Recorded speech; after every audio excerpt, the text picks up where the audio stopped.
This is Tony Jeffries and you're watching Sporting Icons. How's everything? How's life? Can't complain. The weather's beautiful. No, that's good. I'm in California. I'm going back to Vegas on Tuesday. So everything is good. And we're getting ready to start launching our boxing series starting the 9th of June. Okay, great. Who's on that card? We're going to have Shakur Stevenson on that card, Michaela Mayer on that card. They'll announce everything. And then we're going on June 11th and two and three events a week throughout the months of June and July. Wow, so you guys can be ram-packed full of boxing, yeah? Yeah, right. And keeping everything safe.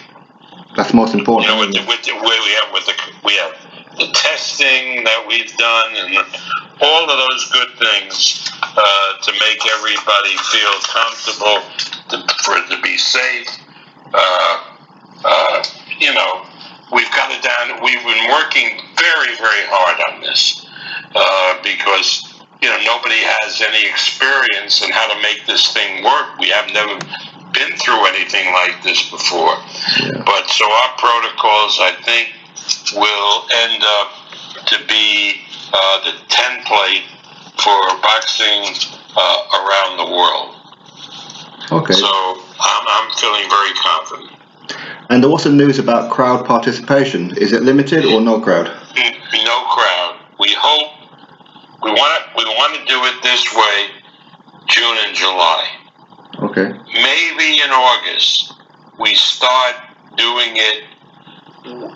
Certainly by September, we're like in a 15,000 seat arena. Okay. We set it up for 3,000 people, well spaced and everything, with social distancing. That's how we're going to start. And then by next year, or by the end of this year, hopefully we'll be able to do events with full spectator capacity. Lopez and Lomachenko, is that set for next? Well, yeah. First of all, I talked to each of them. Loma's over in Ukraine, and because Lopez is here, I talked to each of them. I said, look, when we're getting ready to get this thing done, if you guys want tune-up fights, we're happy to put you in tune-up fights. Each of them said no. Okay. Each of them said no tune-up fight. We want to go right into a fight against each other. So the earliest I can possibly do it is September, and that's what I'm looking to do. And hopefully the governor in Nevada will allow us to do boxing events for small, spread-out audiences in September. That's not possible now, but again, things are loosening up, and hopefully we don't have a relapse from this coronavirus, and things start improving, and we'll be able to do events at first for limited spectators, and then maybe for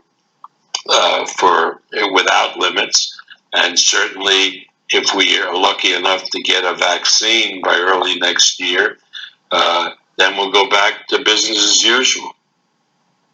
Great, so that'd be Josh Taylor as well. Would that be against his mandatory, wouldn't it, for him? Yeah, Josh Taylor's mandatory against a Thai guy who you don't know if you can bring over. Mm-hmm. If they can bring him over, that's fine. That's okay.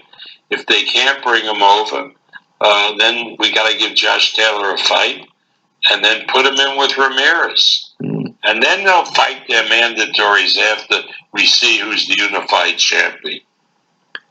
So everything that I've heard from you over like the last 20 minutes is you want to concentrate on get as many undisputed champions as possible going forward. Yeah, as many champions as the public accepts as the champion in a particular weight division.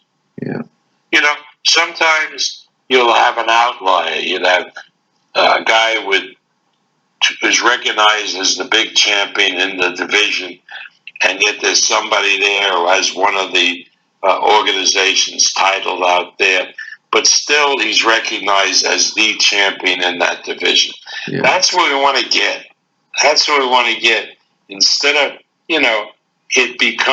everything becomes a lot clearer and easier if you have, instead of having Jose Ramirez with 2 titles and a Josh Taylor with 2 titles, you had one or the other of those guys with all 4 titles. Yeah. That becomes more understandable to the people.